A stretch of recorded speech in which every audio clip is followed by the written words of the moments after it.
Pemirsa, sejumlah pondok kafe yang diduga dijadikan tempat mesum di Kabupaten Aceh Barat diobrak-abrik oleh petugas gabungan. Dalam pembongkaran paksa tersebut, pemilik kafe mengamuk hingga terjadi keributan dengan petugas.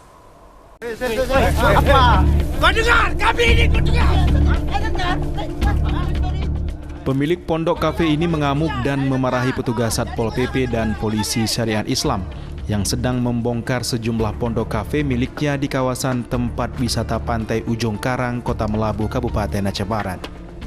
Pria ini mengamuk tak terima pondok kafenya dibongkar petugas secara berlebihan. Beruntung keributan tersebut berhasil ditenangkan. Pembongkaran pondok kafe yang dilakukan petugas ini dengan cara merobohkan dan menghancurkan semua pondok yang diduga kerap dijadikan tempat mesum. Sejumlah material pondok yang telah dibongkar rata dengan tanah seperti kayu langsung diboyong petugas ke dalam mobil truk untuk diamankan. Pembakaran pondok kafe ini dilakukan petugas karena dinilai telah melanggar syariat Islam yang berlaku di Aceh. Apalagi selama ini petugas telah memberikan himbauan kepada pemilik kafe. Pemilik kafe mengaku kecewa tindakan yang dilakukan petugas dengan cara menghancurkan semua pondok, sebab pondok kafe tersebut bukan tempat mesum. Kafe itu bukan tempat mesum, hotel aja yang udah bentuknya nyaman, bukan tempat mesum. Apalagi ini tempat yang dimakan kami. Wajar ini Satpol PP sama WH.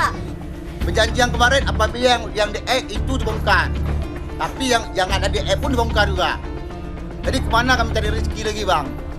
Kalau memang peraturan ini memang peraturan, kami ikuti orang kafe. Bongkar ya bongkar semua, tapi yang adil. Surat dari rapat, semua tahapan-tahapan sudah kita jalani, ya. Jadi mulai hari ini adalah sudah waktunya kita bongkar, karena kafe-kafe itu memang sudah meresahkan masyarakat. Berarti sering dapatkan laporan adanya dugaan mesum.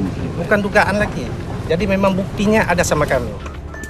Aksi pembongkaran pondok kafe ini untuk menertibkan dan memberantas kemaksiatan di Kota Melabu, Kabupaten Aceh Barat.